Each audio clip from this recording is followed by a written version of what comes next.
É isso aí, pessoal. E o governo, parece que a coisa não para por aí. O governo federal fechou um acordo para evitar ser derrotado mais uma vez. Agora, na anulação de um decreto que flexibiliza o acesso às armas no Brasil. O Planalto aceitou editar um novo decreto sobre o tema até a próxima segunda-feira, em troca da suspensão da votação da medida. Um dos trechos do texto estabelecia a retomada da autorização para a permanência de clubes de tiros próximos a escolas públicas e particulares.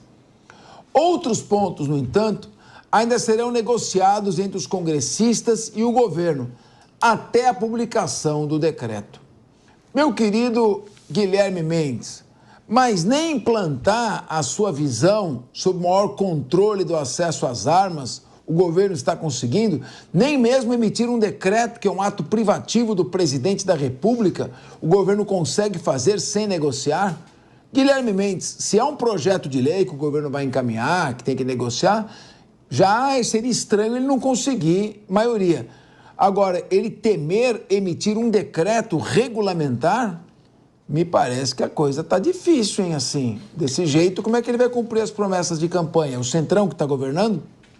Capês, não é de hoje, e acho que negociar nunca é ruim. O governo vai, de fato, flexibilizar essa regra, porque o ponto aí é o seguinte: muitos clubes de tiro já estavam instalados com base no regramento antigo, e o prazo de 18 meses para que eles se adequassem causaria um certo prejuízo, de modo que, para você que está em casa entender, havia uma vedação em relação à distância das escolas, não é? Então, clubes de tiro que se estabeleceram com base na regra anterior seriam prejudicados e praticamente teriam que talvez encerrar suas atividades ou fazerem mudanças, o que oneraria muito esses empresários, que não fizeram nada de errado, montaram seus negócios à luz daquilo que era a regulamentação antiga. Se a regulamentação muda, não acho correto, de fato, que eles sejam penalizados em razão dessa nova ordem legal, no caso, o decreto. Então, acho que esse acordo foi bem costurado. Acho, sobretudo, também que é justo com aqueles clubes que já estavam estabelecidos, e daqui para frente passa a vigorar a nova regra, porque não tem o mínimo cabimento você ter pessoas transitando com armas muitas vezes de grosso calibre e que só visualmente já assustam, estarem circulando ao lado de crianças de 4, 5, 6, 7 anos. Para mim, realmente não faz o menor sentido nisso. O governo foi pelo caminho da composição. Um relator, um dos idealizadores do decreto anterior, o próprio filho do ex-presidente Jair Bolsonaro, o senador Flávio Bolsonaro, numa conversa com o senador Jacques Wagner, me parece que também ficou feliz com a solução, de modo que a negociação, a conversa é sempre o melhor caminho. Sou totalmente contrário às armas, mas existe um fato social. Os clubes de tiros existem e não é correto apenar esses empresários da noite para o dia com praticamente a inviabilidade dos seus negócios. Davi Andrade, mas se a conversa é sempre o melhor caminho, o governo não deveria ter conversado antes de emitir um decreto? Porque ele só está flexibilizando a regra e prestigiando a segurança jurídica que ele viu que ia perder. Então, é uma questão de força ou é uma questão de estratégia? Por que o governo já não dialogou democraticamente antes e já vai baixando o decreto? Uma hora quer controlar isso aqui, outra hora quer dar o dinheiro para o sindicato ali, outra hora quer aumentar o imposto ali, e outra hora quer baixar decreto sem conversar com a casa. Se não tem força, deveria ter conversado antes. Também acho, Capês, também acho. O governo errou ao editar o decreto do início, né, uma canetada, para derrubar, como o Guilherme muito bem disse, licenças, autorizações que já existiam, prejudicando aqueles empresários que se organizaram à luz da legislação que vigorava, né? Então, veio o decreto presidencial praticamente soterrando essas empresas, né, que haviam sido criadas licitamente, e agora o governo, para não ser derrotado e não aparecer derrotado em nova discussão no Congresso, ele vem e promete, né, pelo menos essa promessa, editar um novo decreto. O que impressiona, né, Capês, é a forma como as normas legais no Brasil vão sendo uma atrás da outra editadas, né? Decreto daqui. A questão lá que nós estávamos discutindo do FAT é uma resolução, professor Capês, uma resolução do tal CODEFAT, metendo a mão no recurso do FAT, é uma resolução de um conselho, né? Criando obrigação que nem na lei existe, né, Capê? A gente estava vendo, você trouxe muito bem o texto da lei aqui, nem a lei autoriza aquilo, vem uma resolução de um conselho para criar um negócio desse, aí vem um decreto do presidente para se imiscuir nas licenças de clubes de tiro. Então, assim, o Brasil é feito disso, né? Essa colcha de retalhos, essa legislação que ninguém mais sabe para onde que vai, né? Virou uma confusão louca, uma insegurança jurídica absurda, né? Como o Guilherme disse aqui muito bem, os empresários estavam lá instalados, né? Regularmente instalados, e se esse decreto permanecesse em vigor,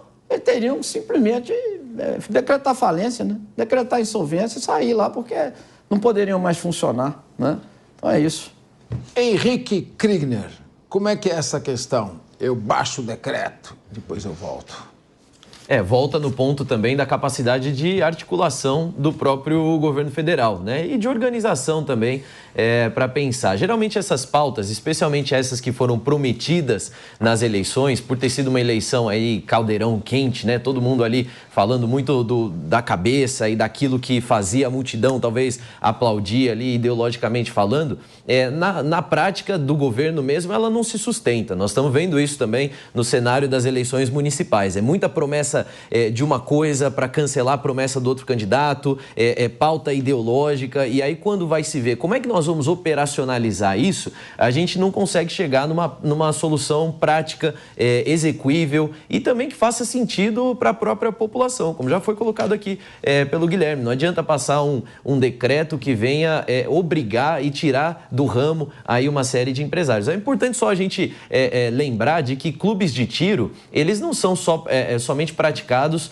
por pessoas que têm porte de armas. Nós temos pessoas que não têm nem a posse de armas, mas vão nos clubes de tiro para a prática do tiro esportivo. Então, nós não estamos falando aqui no clube de tiro como uma ferramenta de fomento aí do porte de armas ou do aumento de número de armas e também trazer o ponto da segurança pública. Um dos argumentos para que os clubes de tiro não fiquem em zonas de escolas é justamente porque os clubes de tiro, muitas vezes, eles se tornam alvos do próprio crime organizado. E aí isso exporia ainda mais as crianças e o ambiente educacional a um risco considerável aí na questão da segurança pública. O mesmo deve ser aplicado para a questão das drogas. Eu, por exemplo, penso muito bem que deveria ser essa liberação aí dos 40 gramas, né, despenalização desses 40 gramas no STF, poderia ser muito mantido essa penalização perto de ambientes escolares e tantas outras coisas para que, de fato, os alunos fossem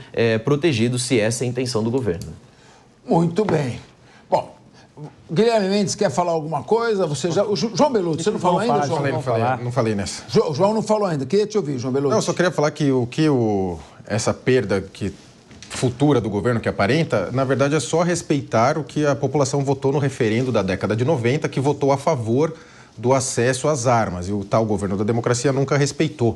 Essas ideias chamadas progressistas, que de progresso só tem o nome, pregam um atraso, não são as ideias do grosso da sociedade, são ideias impostas por uma elite acadêmica, financeira, para controlar a sociedade, com leis misândricas de ódio ao homem, lei de ódio aos brancos, fazendo rixas sociais para impor controle social e controle do poder decisórios nesses falsos líderes de causa. Quanto mais armas nas mãos dos cidadãos de bens, mais segurança. E quanto mais armas na mão de bandidos, menos segurança. Então, que deixa as pessoas terem as armas. O tiro é um esporte olímpico, inclusive, está sempre lá em voga nas Olimpíadas. Tem o tiro esportivo. E essa questão do 1 quilômetro, que foi votado, que o Lula revogou logo que ele assumiu a presidência, vamos lembrar que ele falou que até na campanha falou que ia trocar os clubes de tiro por biblioteca, pasme, né? O grande leitor Lula ia trocar por biblioteca. Então ele foi lá, revogou na canetada, que também o Jair fez por decreto presidencial, que não foi o caminho ideal, deveria ter feito por lei no Congresso. Tem essa ideia também de que roubam-se armas dos CACs para abastecer o crime organizado, que é outra balela. Ocorreram poucos casos, não é o grosso do armamento do crime organizado, que sempre existiu e sempre continuará existindo, e a população tenha direito a ter acesso às armas. E esse negócio de 1 quilômetro, se for colocar em vigor em São Paulo, vai fechar todos, porque certamente todos os clubes têm alguma escola com 1 quilômetro de distância ali, que seria impossível.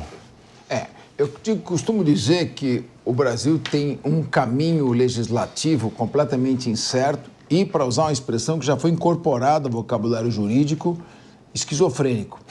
É uma esquizofrenia jurídica. Você vai cada hora para um lado e é impressionante como não existe uma continuidade, seja uma continuidade administrativa, seja uma continuidade legal. Então, fica aí, mais uma vez, quem acreditou na ordem jurídica, mais uma vez é surpreendido por insegurança jurídica.